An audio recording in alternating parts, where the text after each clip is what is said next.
శ్రీ గురుభ్యో నమః. నా పేరు మారేపల్లి భువనేశ్వరి, హైదరాబాద్ నుంచి.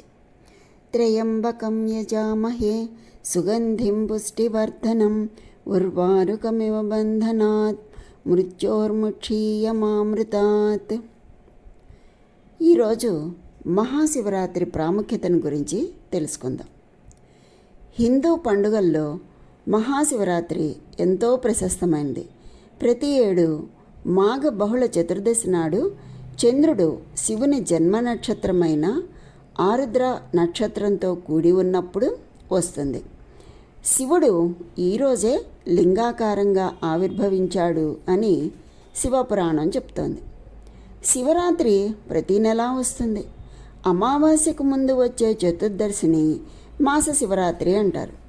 సంవత్సరంలో 11వ నెల అయినటువంటి మాఘమాసంలో వచ్చే కృష్ణపక్ష చతుర్దశిని మాత్రం మహాశివరాత్రిగా వ్యవహరిస్తారు. ఇందుకు ప్రధానంగా 3 కారణాలు ఉన్నాయి. ఒకటి, అప్పటి వరకు ఒక రూపమే లేని మహాదేవుడు లింగ రూపం ధరించి బ్రహ్మ విష్ణువుల ముందు ప్రత్యక్షమయ్యాడు. ఆ రోజే మహాశివరాత్రి. 2, లింగ రూపంలో నిర్గుణ పరబ్రహ్మగా ఉన్న పరబ్రహ్మ పార్వతీదేవిని కళ్యాణం చేసుకుని సగుణంగా దర్శనమిచ్చింది ఈ మహాశివరాత్రి రోజునే. ఇక 3వది, దేవతలు రాక్షసులు క్షీరసాగరాన్ని మదిస్తుంటే మొదట హాలాహలం పుట్టింది. దాన్ని శివుడు తాగి లోకాలకు మేలు చేసింది ఈ మహాశివరాత్రి నాడే. అందుకే ఈ రోజున ఆయనను పూజించడం ఆచారం. హిందువులు పరమ పవిత్రంగా జరుపుకునే ఉత్సవాల్లో మహాశివరాత్రి అతిపెద్దది, అలాగే ప్రముఖమైనది. సంవత్సరంలోకెల్లా వచ్చే అత్యంత చీకటి రాత్రిని యోగ సాంప్రదాయానికి మూలమైన ఆది గురువు లేదా మొదటి గురువైన శివుని అనుగ్రహంగా పొందే రోజుగా భావిస్తారు. ఈ రాత్రి అంటే శివరాత్రి నాడు భూమి ఉత్తర అర్ధగోళం ఎటువంటి స్థితిలో ఉంటుంది అంటే మనిషిలోని శక్తి సహజంగానే ఉప్పొంగుతుంది. ఈ రోజున ప్రకృతి ఆధ్యాత్మిక శిఖరానికి నెడుతుంది. దీన్ని ఉపయోగించుకోవటానికే మన సంస్కృతిలో రాత్రంతా జరిపే పండుగను నెలకొల్పారు. మనం తెల్లవార్లు జాగారం చేసి మన వెన్నెముకను నిటారుగా ఉంచడం ద్వారా ఇలా శక్తులు సహజంగానే పైకి ఎగిసిపడడానికి సహకరించవచ్చు. అందుకే శివరాత్రి జాగారం అనేది పెట్టారు. సాధారణంగా ప్రతి మాసంలోనూ కృష్ణపక్ష చతుర్దశిని శివరాత్రిగా భావిస్తారు. కానీ ఫాల్గుణ మాసపు చతుర్దశికి ప్రత్యేక మహత్వం ఉంది. అందుకే శివరాత్రిని ఈ రోజున వైభవపేతంగా జరుపుకుంటారు. శివ అంటే మహాశివుడని అందరికీ తెలుసు. కానీ రాత్రి అంటే ప్రత్యేకార్థం చాలామందికి తెలియదు. రా అన్నది దానార్థక ధాతు నుంచి రాత్రి అయిందంటారు. అంటే సుఖాన్ని ప్రదానం చేసేదాన్నే రాత్రి అంటారు. ఋగ్వేదంలో రాత్రి సూక్తం యూపమంత్రంలో రాత్రిని ప్రశంసిస్తూ ఇలా చెప్పారు: హే రాత్రే, అక్లిష్టమైన తమస్సు మా దగ్గరికి రాకుండుగాక అని.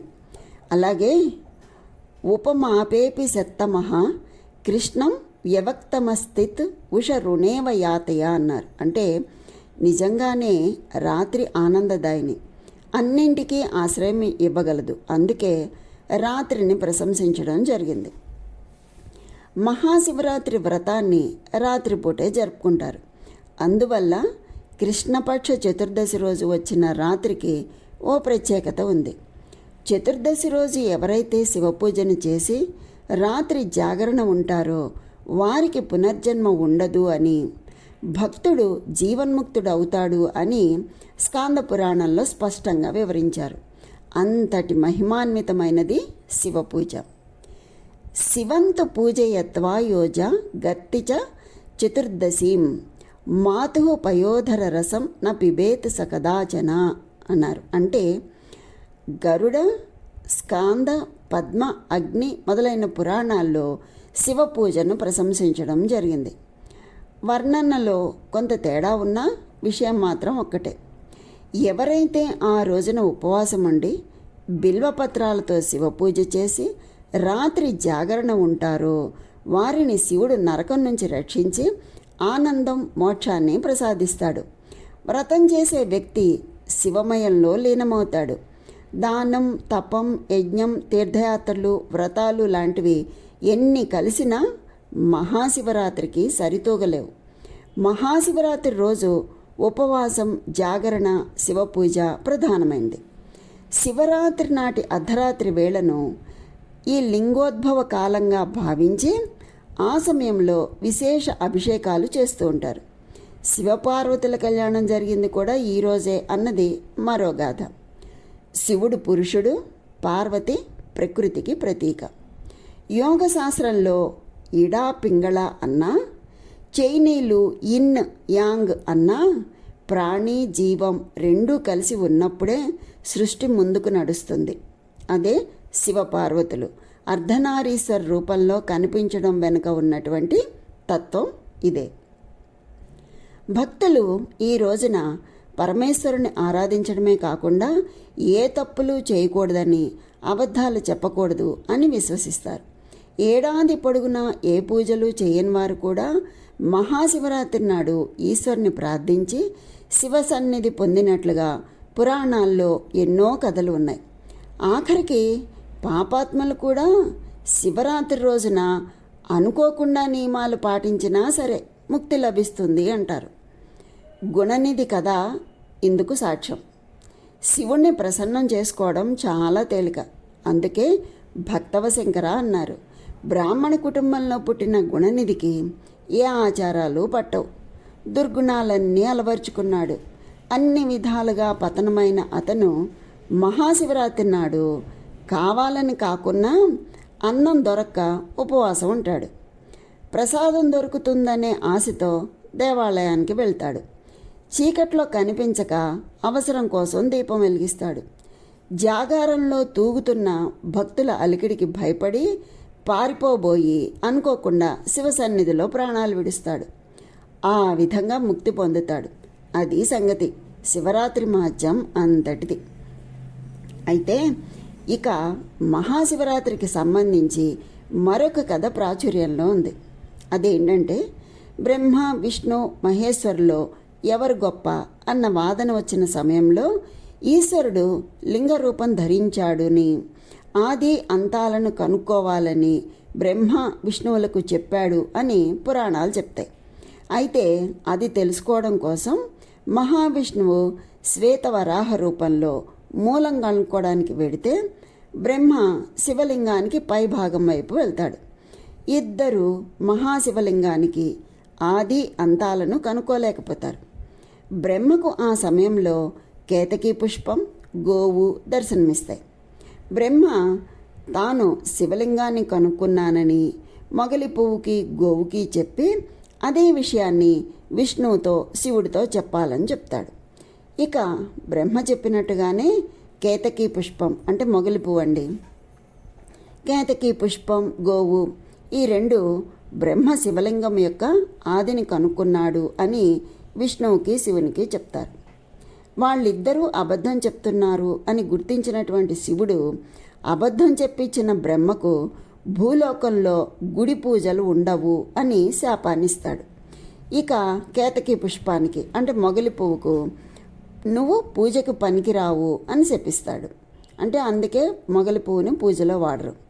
గోమాత ముఖంతో అబద్ధం చెప్పి తోకతో నిజం చెప్తుంది. అందుకు గోమాత ముఖం చూస్తే పాపమని, తోక చూస్తే పాప పరిహారమని శివుడు శపిస్తాడు. అందుకే మనం గోపృష్ఠాన్ని పూజిస్తాం. శ్రీ మహావిష్ణువు నిజం చెప్పటం వల్ల ఆయన విశ్వవ్యాప్తంగా అన్ని చోట్ల పూజింపబడతాడు అని శివుడు అనుగ్రహిస్తాడు. బ్రహ్మ ద్వారా సృష్టించిన ప్రాణికోటిని రక్షించే భారాన్ని, మోక్షమిచ్చే అధికారాన్ని కూడా మహావిష్ణువుకు ఇవ్వడం లింగోద్భవ కాలంలోనే జరిగిందని శివపురాణంలోనూ, కూర్మ వాయు పురాణాల్లోనూ ప్రధానంగా చెప్పబడింది.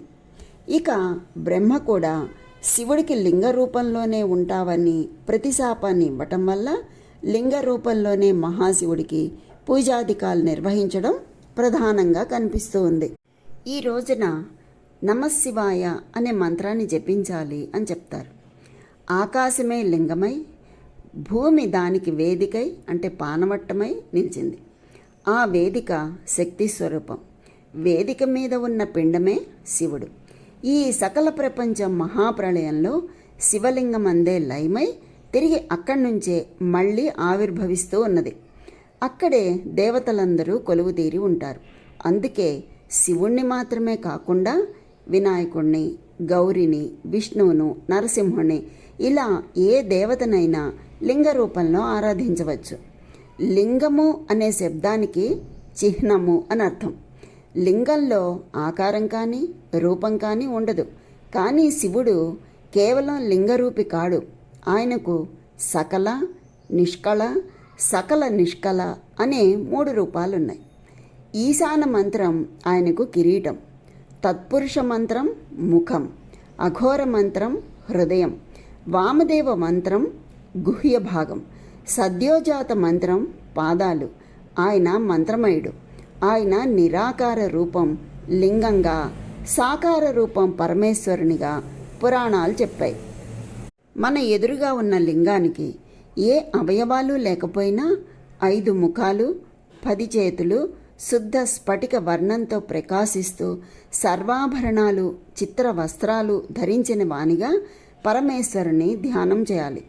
ఇందులో ఓంకారాన్ని, ఓం నమ శివాయలో ఓంకారాన్ని ముఖంగా, వా యా అనే అక్షరాల్ని 2 చేతులుగా, సి అనే అక్షరాన్ని నడుముగా, నమః అనే అక్షరాల్ని పాదాలుగా భావించి పంచాక్షరిని జపించాలి అంటుంది లింగపురాణం. అందుకే శివరాత్రి రోజు పరమశివుడి అనుగ్రహం కోసం భక్తులు ఉపవాసాలు, జాగరణలు, రుద్రాభిషేకాలు, రుద్రాక్ష మాల ధారణలు, విభూతి ధారణలు చేస్తారు. అయితే ఈ పర్వదినం రోజు ఏదో పూజ చేశామంటే చేశాం అనేట్లు కాకుండా కఠినమైన భక్తి శ్రద్ధలతో ఆచరిస్తే ఆ పరమేశ్వరుడి అనుగ్రహం కలుగుతుంది అని భావిస్తారు. ఈ ప్రశ్నకు సమాధానం మనకు తెలియాలి అంటే సాక్షాత్తు ఆ పరమేశ్వరుడే మహాశివరాత్రి పూజ, వ్రతం విశిష్టతను ఓ కథ రూపంలో పార్వతీదేవికి చెప్పాట. ఆ కథ ఏంటంటే, పూర్వం ఒక బోయవాడు ఉండేవాడు. వేట అతని వృత్తి.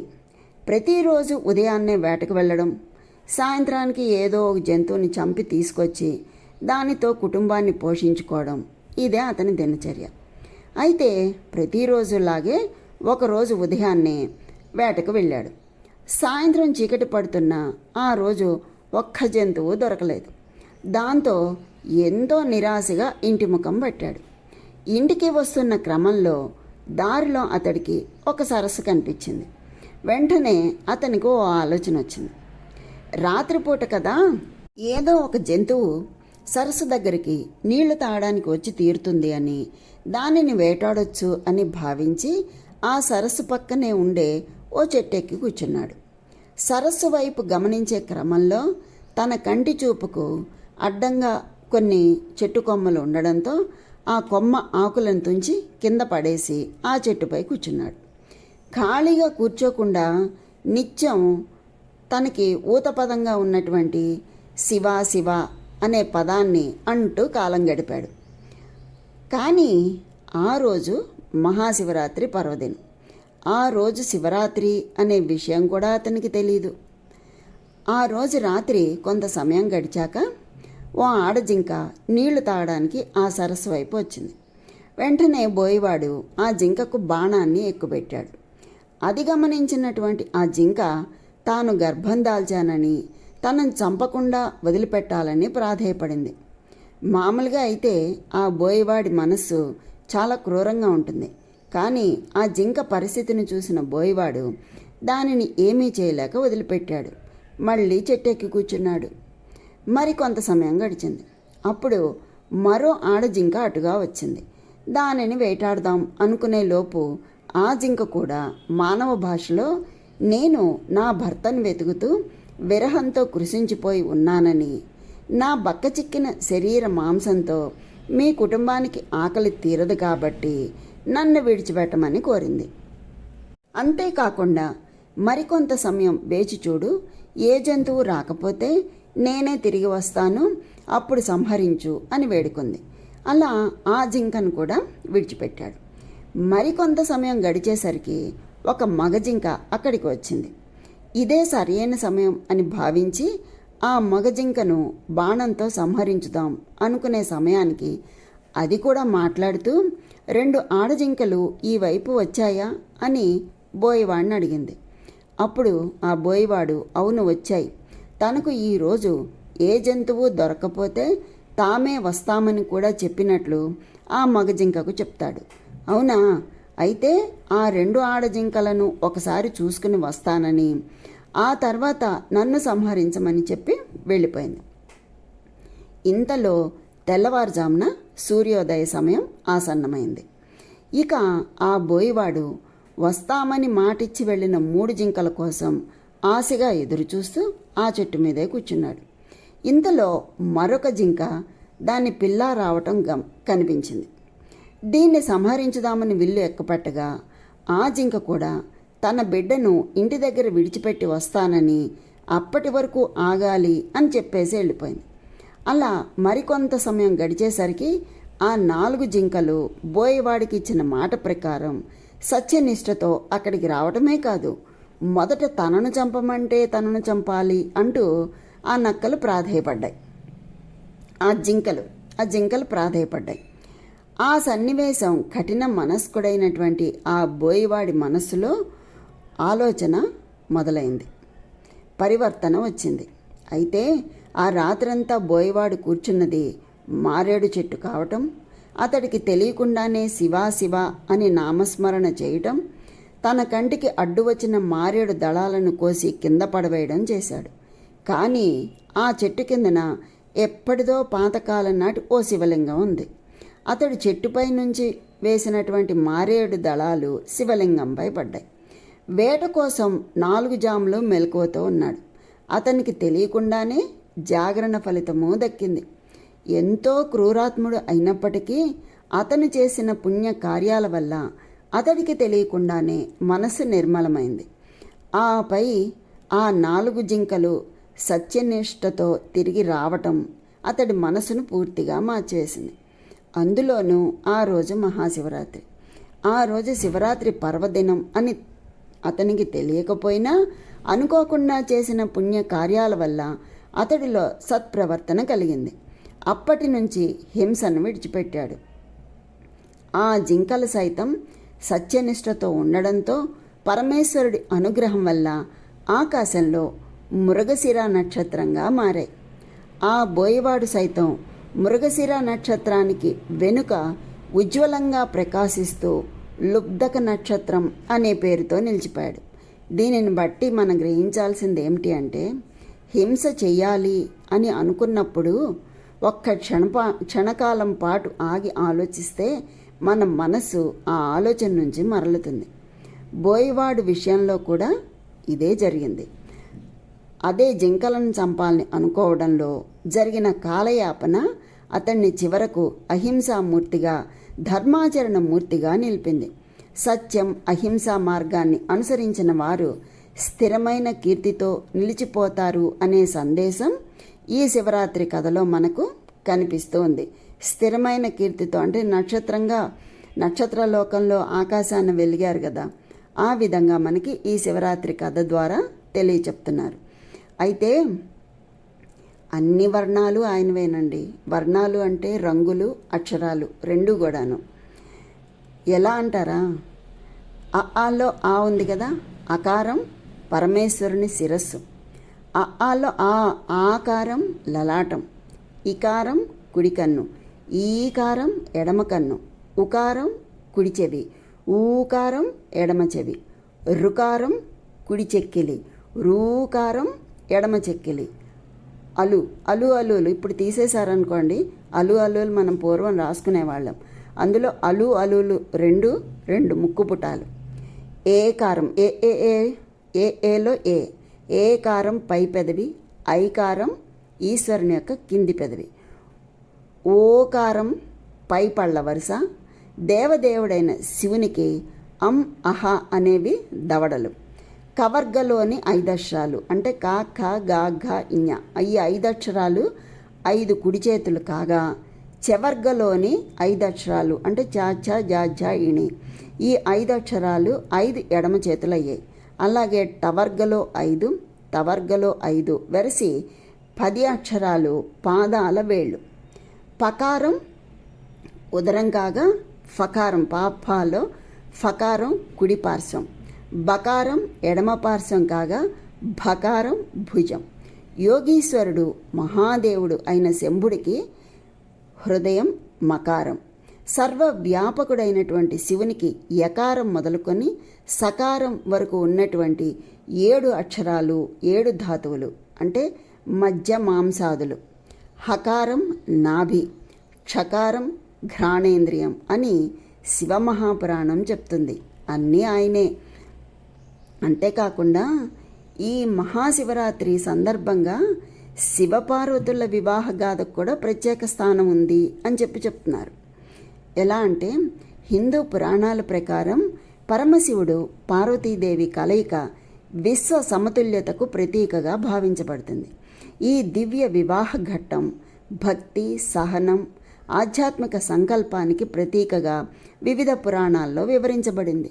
పురాణాల కథనాల ప్రకారం శివుడి తొలి భార్య సతీ దక్షయజ్ఞంలో అవమానం భరించలేక ఆత్మాహుతి చేసుకున్న తరువాత శివుడు లోక వ్యవహారాల నుంచి వైదొలగి కైలాసంలో ధ్యానంలో మునిగిపోయాడు. అనంతరం సతీ పార్వతిగా హిమవంతుడు, మేనా దంపతులకు జన్మించింది. చిన్ననాటి నుంచే పార్వతికి శివుడిపై భక్తి, ఆకర్షణ పెరిగినట్లు మనకి పురాణాలు చెప్తున్నాయి. తారకాసురుడు అనే రాక్షసుడు వరప్రభావంతో లోకాలకు భయం కలిగించిన సమయంలో అతన్ని శివుడి కుమారుడే సంహరించగలడు అని దేవతలు గ్రహించారు. దీంతో శివుడు పార్వతీ కలయిక అవసరమని భావించారు. పార్వతి శివుణ్ణి పొందేందుకు కఠోర తపస్సు చేసినట్లు కథనాలు తెలియచేస్తున్నాయి. ఆమె భక్తిని పరీక్షించేందుకు శివుడు వృద్ధ బ్రాహ్మణుడి రూపంలో ప్రత్యక్షమయ్యాడని, చివరకు ఆమె అచంచల సంకల్పాన్ని అంగీకరించినట్లు పురాణగాథలు వివరిస్తాయి. దేవతల అభ్యర్థన మేరకు కామదేవుడు శివుడి ధ్యానాన్ని భంగం చేయడానికి ప్రయత్నించగా శివుడి కోపానికి గురై భస్మమయ్యాడు అని కథనం చెప్తోంది.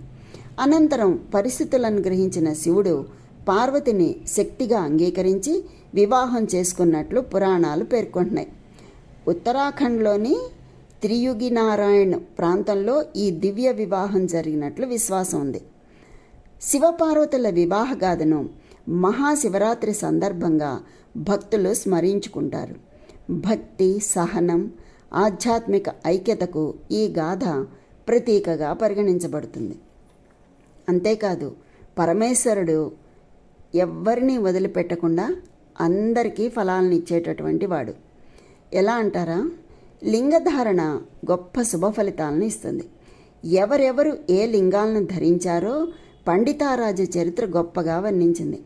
ఇంద్రనీలమణితో చేసిన లింగాన్ని ధరించినందువల్ల విష్ణువునకు విష్ణుత్వం వచ్చింది. బ్రహ్మత్వ సాధనకు చంద్రకాంత లింగాన్ని బ్రహ్మ ధరించాడు. మణిమయ లింగాన్ని ఇంద్రుడు, కాంచన లింగాన్ని కుబేరుడు ధరించి అర్చించారు. వెండి లింగాన్ని విశ్వేదేవతలు, నారకూట లింగాన్ని వాయువు, కాంస్యలింగాన్ని ధరించిన వసువులు అభీష్ట సిద్ధులు పొందారు. అశ్విని దేవతలు పార్థివార్చనలు చేశారు. వరుణదేవుడు స్ఫటికలింగాన్ని, అగ్నిదేవుడు అన్నమయ లింగాన్ని ధరించారు. దారులింగాన్ని నైరుతి, తామరలింగాన్ని సూర్యుడు ధరించారు. ముత్యపు లింగానికి చంద్రుడు మొక్కాడు. పగడలింగాన్ని నాగజాతి పట్టుకుంది.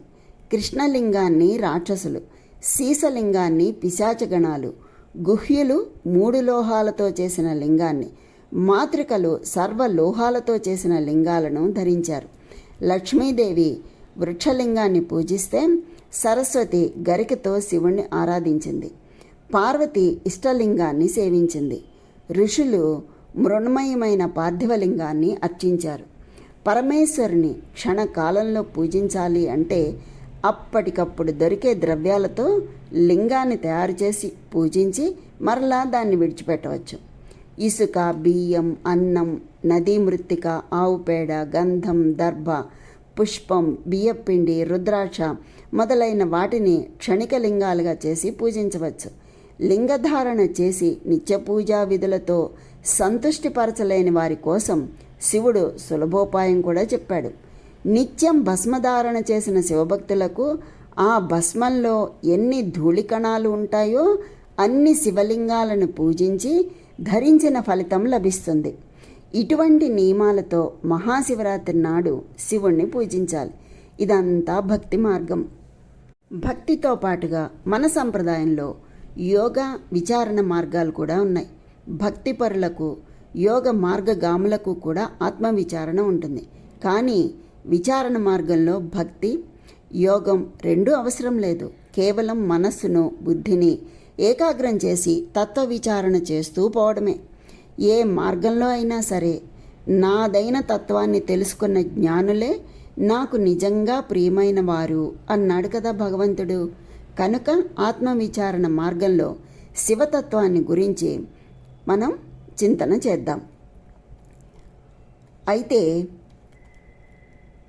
విశ్వమే మహాలింగం అని కూడా చెప్తున్నారు. ఇప్పుడు ఇన్ని లింగాలు చెప్పుకున్నాం కదా, ఇవన్నీ ఎందుకు? ఈ విశ్వమే మహాలింగం అని చెప్తున్నారు. అంటే ఈ సమస్త సృష్టి శివపార్వతుల శృంగారంలో నుంచి వచ్చిందే అంటాయి పురాణాలు. అది దివ్య ప్రణయం. కనుకనే దాని నుంచి జీవజాతులు మాత్రమే కాకుండా లోకాల మొదలు లోహాదుల వరకు అన్నీ పుట్టాయి. పురాణగాథలోని ప్రణయ సంకేతాన్ని అర్థం చేసుకోవడానికి మనం మన విజ్ఞానాన్ని దుర్వినియోగం చేయకుండా సరిగ్గా వినియోగించడం నేర్చుకోవాలి. మహాదేవుని నాట్య విన్యాసమే సృష్టి ప్రారంభానికి, మనుగడకు, విచ్ఛేదనానికి కూడా కారణం. సృష్టిలోని ప్రతి పరమాణువు ఆ నటరాజ నాట్య విన్యాసానికి స్పందిస్తూ శక్తిని పొందుతూ ఉన్నది అంటాడు టావో ఆఫ్ ఫిజిక్స్ రచయిత ఫ్రిడ్జ్ ఆఫ్ కాప్రా. 5 దశాబ్దాలకు పూర్వమే భౌతిక శాస్త్ర సిద్ధాంతాల ఆలంబనగా మన ఆధ్యాత్మిక విజ్ఞాన మూలాన్ని పరిశోధించాడు ఆయన. ఆయన తరువాత పాశ్చాత్య శాస్త్రవేత్తలలో ఇటువంటి ధోరణి మరింత పుంజుకుంది. అసలు మన బ్రహ్మాండమే శివలింగానికి ప్రతీక అని నవీన పరిశోధనలు కూడా రుజువు చేస్తున్నాయి. నాసా వారు ఒకసారి వేర్వేరు ప్రాంతాల నుంచి మన విశ్వాన్ని వీలైనంత వెనక్కు జూమ్ బ్యాక్ చేసుకుంటూ కొన్ని ఫోటోలు తీశారట. వారు అడ్డంగా విడుదల చేసిన ఈ ఫోటోను నిలువుగా తిప్పి చూస్తే ఇది బ్రహ్మాండ శివలింగం అని చెప్పడానికి ఏమాత్రం సంశయం అక్కర్లేదు. అంత గొప్పది మన సనాతన ధర్మం. అయితే హిందూ ధర్మశాస్త్రాల ప్రకారం శివభక్తులు ప్రతీ నెల శివరాత్రిని జరుపుకున్నప్పటికీ 5 రకాలు శివరాత్రులు ముఖ్యమైనవి అని చెప్తున్నారు. మనకి మహాశివరాత్రి అని ఒకటి చెప్తున్నాం కదా, ఈ 5 శివరాత్రులు ఏంటండి అంటారా? అదే చెప్తాను. మొదటిది నిత్య శివరాత్రి. అంటే ప్రతిరోజు రాత్రి శివనామ స్మరణ చేస్తూ చేసే ఆరాధనను నిత్య శివరాత్రి అంటారు. రెండవది పక్ష శివరాత్రి. అంటే ప్రతి నెల కృష్ణపక్ష చతుర్దశి నాడు వచ్చే శివరాత్రిని పక్ష శివరాత్రి అంటారు. అలాగే మాస శివరాత్రి. నెలకు ఒకసారి వచ్చే చతుర్దశిని మాస శివరాత్రిగా పిలుస్తారు. ఇది ప్రధానంగా భక్తులు ఉపవాసం ఉండటానికి ప్రాధాన్యత ఇస్తుంది. అంటే మనకి నెలలో 2 చతుర్దశులు వస్తాయి, కృష్ణపక్షం, శుక్లపక్షం. అలా వచ్చేదాన్ని పక్ష శివరాత్రి. నెలకి ఒకసారి వచ్చే చతుర్దశిని శివరాత్రి, మాస శివరాత్రిగా మనం చెప్తాం. తర్వాత మహాశివరాత్రి, ఇది 4వది.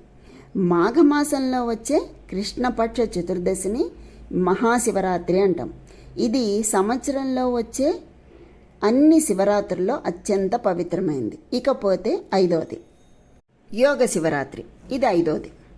యోగ మార్గంలో శివుణ్ణి తనలోనే దర్శించుకుంటూ నిరంతరం ధ్యానంలో ఉండే స్థితిని యోగ శివరాత్రి అని పిలుస్తారు. ఈ 5 శివరాత్రుల వెనుక ఆధ్యాత్మిక పరమార్థం మనస్సును అదుపులో ఉంచుకుని మోక్షాన్ని పొందటమే.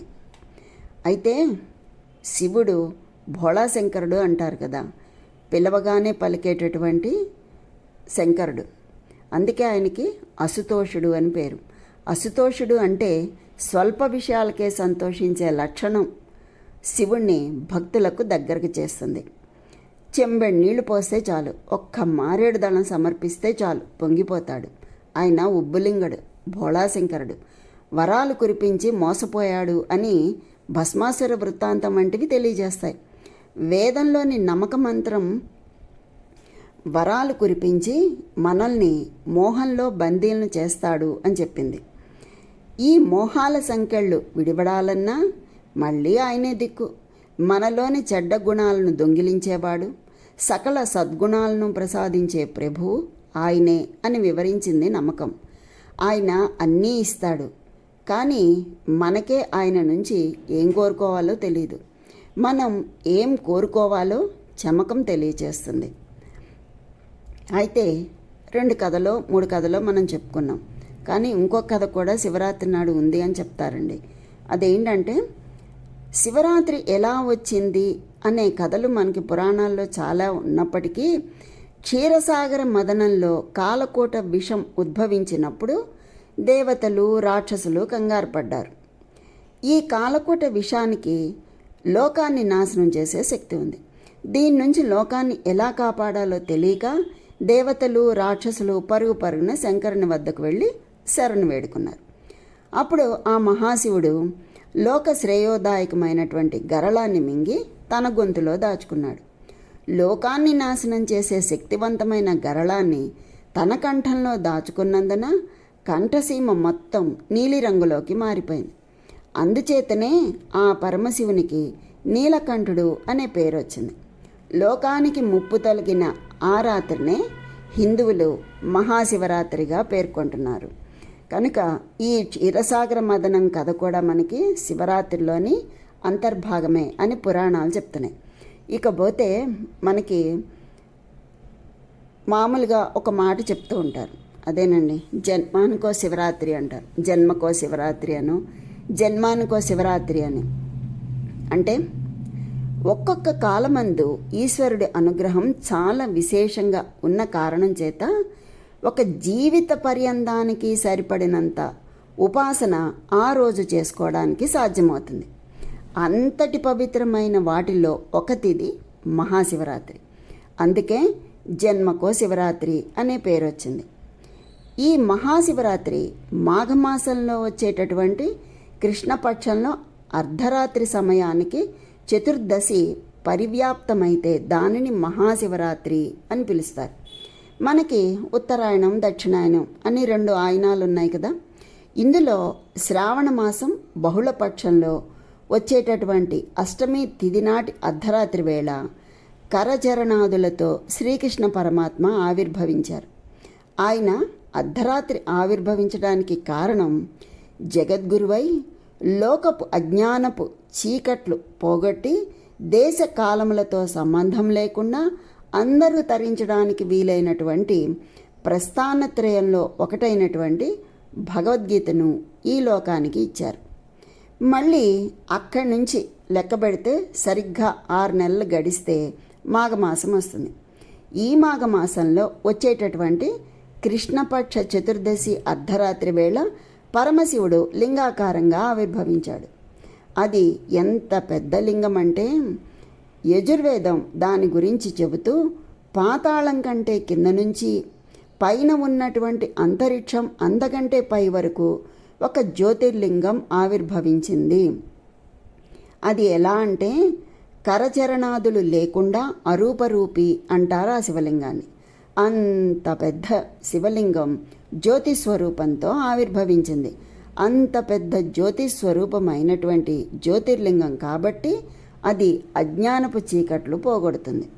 అంతటి అద్భుతమైనటువంటి శివలింగం ఆవిర్భవించినటువంటి రోజు ఏదైతే ఉన్నదో దాన్నే మహాశివరాత్రి అని పిలుస్తారు. మనకు ఒక్కో తిథిని ఎలా చేసుకోవాలో తెలిపే ఋషిప్రోక్తమైన కల్పం ఉంటుంది. దాని ప్రకారం మహాశివరాత్రి నాడు ఉపవాసం జాగరణ రెండూ చేసేటటువంటి తిథి. అందుకే మహాశివరాత్రి రోజు తెల్లవారుజామున అంటే బ్రాహ్మీ ముహూర్తంలో నిద్రలేచి నిత్య కర్మానుష్ఠానం పూర్తి చేసుకొని పరమశివుణ్ణి విశేషంగా ఆరాధన చేస్తారు, ఉపవాసం ఉంటారు. అందరూ చల్లగా ఉండాలి అంటే అంతటా వ్యాపించినటువంటి శివలింగం చల్లబడాలి. సహజంగా శివలింగంపై చంద్రబింబం ఉన్న కారణం చేత ఆ చంద్రుడి నుంచి స్రవించినటువంటి అమృత ధారల చేత శివలింగం చల్లబడుతూ ఉంటుంది. దానికి సంకేతంగా శివాలయంలో శివలింగంపై ధారాపాత్ర ఉంచి అందులో నుంచి సన్నటి ధార ఎప్పుడూ పడేట్లుగా ఉంచుతారు.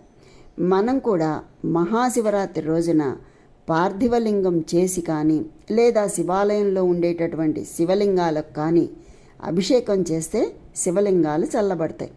లింగం చల్లబడింది అనే మాటకు అర్థం ఏమిటంటే అందరూ చల్లగా ఉండాలి అని అర్థం.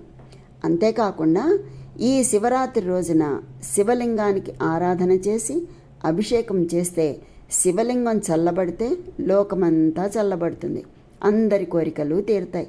అందుకే లోకమంతా చల్లగా ఉండటానికి అందరూ తమ వంతుగా చేసేటటువంటి ఆరాధన మహాశివరాత్రి.